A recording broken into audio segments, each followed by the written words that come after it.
ओम नमो भगवते वासुदेवाय।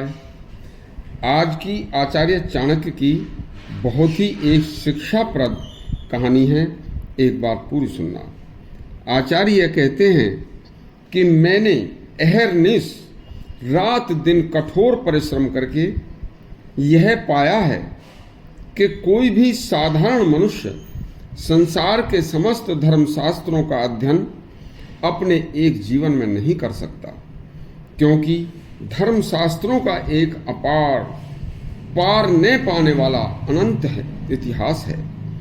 कोई भी व्यक्ति यदि चाहे कि मैं समाज के सभी धर्मशास्त्रों को पढ़कर मैं उनमें पारंगत हो जाऊं, तो ऐसा संभव ही नहीं है, क्योंकि वेद शास्त्र अनंत हैं, विद्याएं भी अनंत हैं। तो एक तरफ तो अनंत वेद शास्त्र हैं और एक तरफ अनंत विद्याएं हैं, और दूसरी तरफ मनुष्य का एक अति सूक्ष्म जीवन है। और फिर यह भी पता नहीं कि अभी यह कितना बाकी है। तो ऐसी स्थिति में संसार को ज्ञान का प्रकाश देने वाले अनंत शास्त्रों तथा अनेक अंतहीन विद्याओं को हम सूक्ष्म जीवन में कैसे प्राप्त कर सकते हैं। फिर इसके अलावा मानव जीवन में अनेक विघ्न बाधाएं जीवन का रास्ता रोके खड़ी रहती हैं, जिसके कारण जीवन में अनेक सामाजिक समस्याएं मनुष्य को घेरे रहती हैं।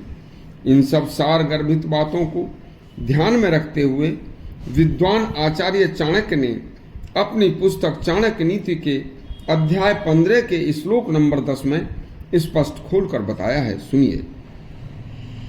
अनंत शास्त्रम बहुलाश्च विद्या अल्पश्च कालो बहुविघ्नता च यत् सारभूतं तदुपासनीयं हंसो यथा क्षीरम बांबु मध्यात्। इसका अर्थ है कि वेद शास्त्र अनंत हैं, विद्याएं भी बहुत हैं, दुनिया में जीवित रहने का समय बहुत कम है, फिर जीवन में विघ्न बाधाएं बहुत हैं।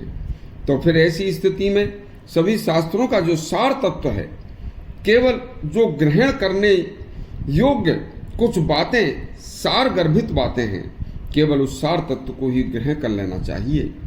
जैसे विद्वान परख वाला पक्षी हंस दूध और पानी के मिश्रण में से केवल दूध को ग्रहण कर लेता है और पानी को छोड़ देता है।